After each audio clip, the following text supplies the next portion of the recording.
BJP का बंगाल दफ्तर है जहां मेरे सहयोगी मनोज पांडे भी मुझे दिखाई दे रहे हैं और वहां जश्न की एक तस्वीर भी है और हो सकता है ये बिल्कुल अब मुमकिन ही दिखाई दे रहा है कि शाम होते होते ये तस्वीरें और ज्यादा अपने रुआब पर दिखाई दे। मनोज, क्या देख रहे हैं आप बीजेपी का ये दफ्तर, बंगाल का दफ्तर? जी बिल्कुल, देखिए हम इस समय मौजूद है बीजेपी का जो सॉल्ट लेक का बीजेपी का पार्टी ऑफिस है।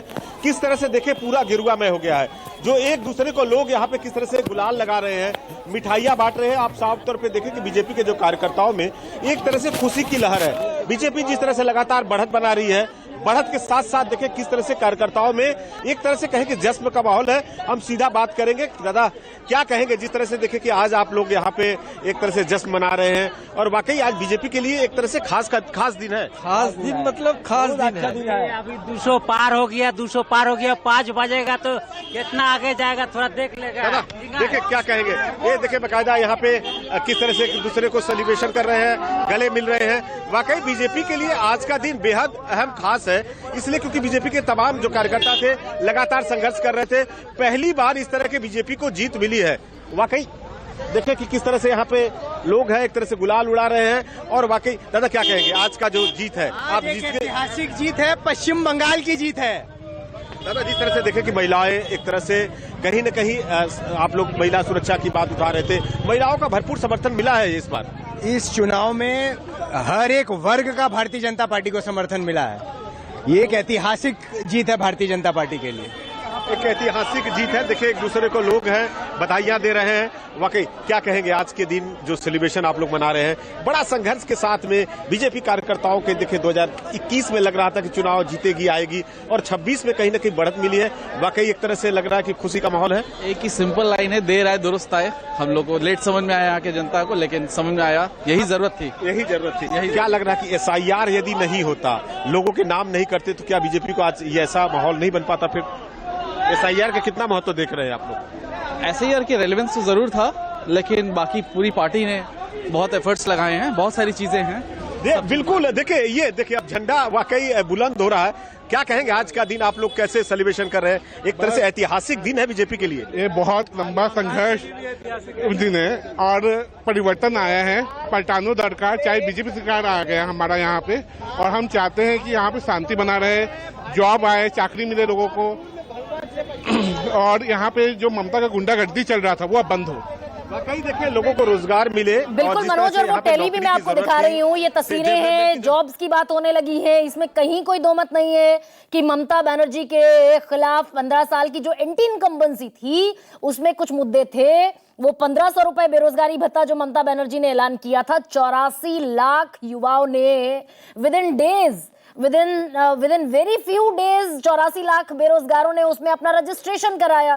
तो इस तरह के तमाम मुद्दे थे। लेकिन क्या अब बीजेपी उन सारी चीजों को, भाई बिहार में रोजगार का मुद्दा था, बिहार में इंडस्ट्रियलाइजेशन का मुद्दा था, क्या उन सारी चीजों पर अब काम होता दिखेगा? ये अपने आप में बड़ा सवाल है। चरण सिंह सप्रा, आपसे मैं शुरू कर रही हूं, बल्कि संजय शर्मा आप बता दीजिए, अब ये जो गैप है रुझानों में यानी कि लीड्स में बढ़ता हुआ दिखाई दे रहा है, 108 और 182, अब लगभग 75 सीटों का फासला तृणमूल कांग्रेस और भारतीय जनता पार्टी में।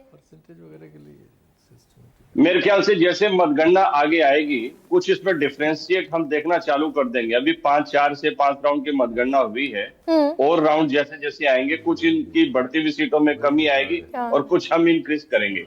तो लेटर स्टेज में रिजल्ट क्या होगा ये अभी से तय करना मुश्किल है। नहीं, फिर लेकिन, मुझे लगता है लेकिन संजय, लगभग 3 घंटे बल्कि उससे ज्यादा का समय हो गया काउंटिंग चलते हुए, 4 से 5 राउंड की काउंटिंग हो चुकी है। संजय, मैं एक थोड़ा सा हाइपोथेटिकल सवाल आपसे पूछ रही हूं क्योंकि इंट्रोस्पेक्शन की भी जरूरत है। अगर बीजेपी पहली दफा सत्ता में आती हुई दिखाई दे रही है, सत्ता में आती है, तो कहां मिसकैलकुलेट हो गया पश्चिम बंगाल का चुनाव तृणमूल कांग्रेस से?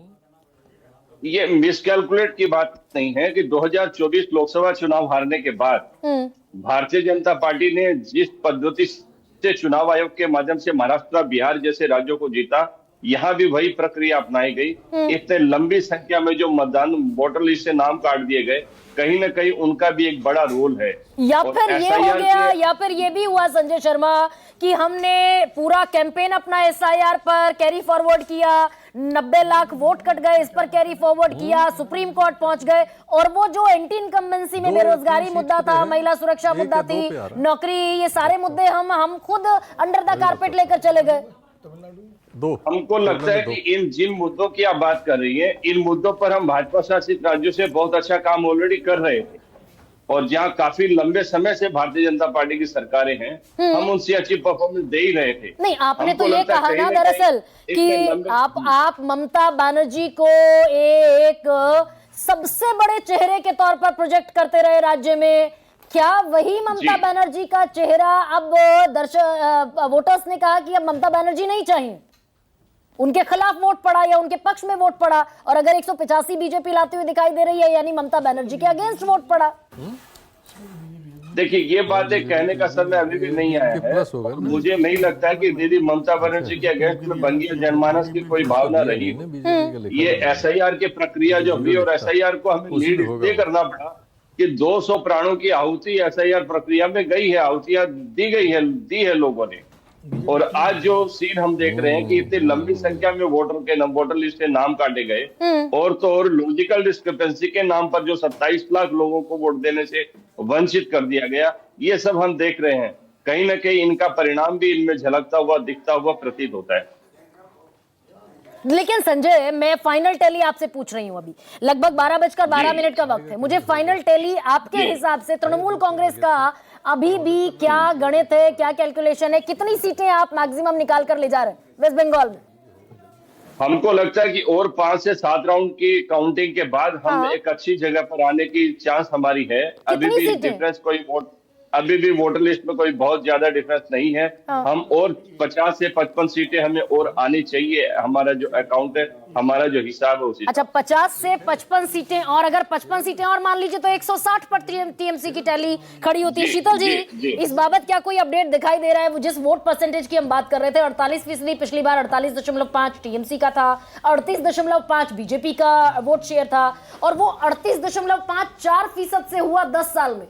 तो क्या वो वोट शेयर बीजेपी अगर अपना बढ़ाती दिखाई दे रही है, उस पर थोड़ी सी अपडेट दीजिए कि क्या उस 38% से बीजेपी ऊपर जा रही है, और अगर ऊपर जा रही है तो वो किसका वोट शेयर है? क्योंकि कांग्रेस और लेफ्ट तो ऑलरेडी 0 पर खड़े हुए हैं वहां वोट शेयर में, नहीं सीट्स में।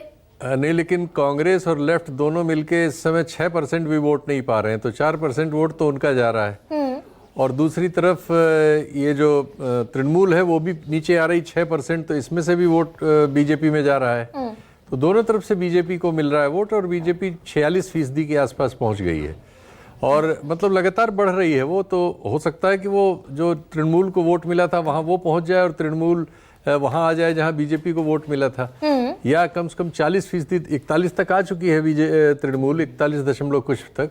तो हो सकता है कि वो 40 तक पहुंच जाए, तो उल्टा हो रहा है, और तृणमूल फिर 100 से भी कम सीटों पे रह सकती है। ऐसी स्थितियां बन रही हैं अभी तक जो आंकड़े आ रहे हैं उनके अनुसार।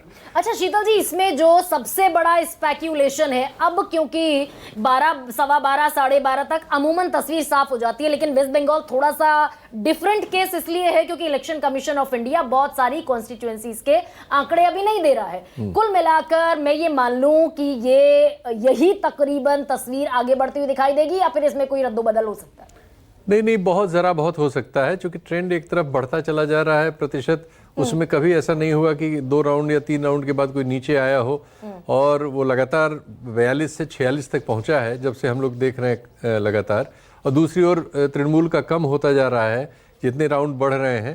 तो ये अब स्पेकुलेटिव है कि ऐसा कुछ उलटफेर होगा। अब ममता बनर्जी को जो 3 बार मुख्यमंत्री बन के उनको भतीजा को इतना पावर छोड़ दिया, लोगों को इतना धोखाधड़ी किया, लोगों को साथ इतना पैसा लूटा, वो ब्रिटिश को जो पैसा लूटने गया 100 से 200 साल तक, वो उनको 15 साल में उनको छोड़ किया। तो आज का दिन में बंगाल का मानुष को बधाई दूंगा, जो टीएमसी को लूटने वाला को अच्छा जवाब दे दिया। काटने से तृणमूल थर्ड पोजीशन में है। हुमायूं कबीर गायब हो गए थे जब वो 1000 करोड़ रुपए का स्टिंग ऑपरेशन सामने आया और बड़ी चिंता भी थी, भाई हुमायूं कबीर मिल गए, असदुद्दीन ओवैसी मिल गए, बिहार वाला फॉर्मूला अप्लाई हो गया, बंगाल में मुस्लिम वोट अगर कंसोलिडेट नहीं हुए, वहां डिवीजन हो गया तो ममता बनर्जी अपनी सत्ता गंवाती दिखाई देंगी। बाद में हुमायूं कबीर भी गायब हो गए और असदुद्दीन ओवैसी भी साथ छोड़ गए हुमायूं कबीर का। पर चरण सिंह सप्रा और उसके पहले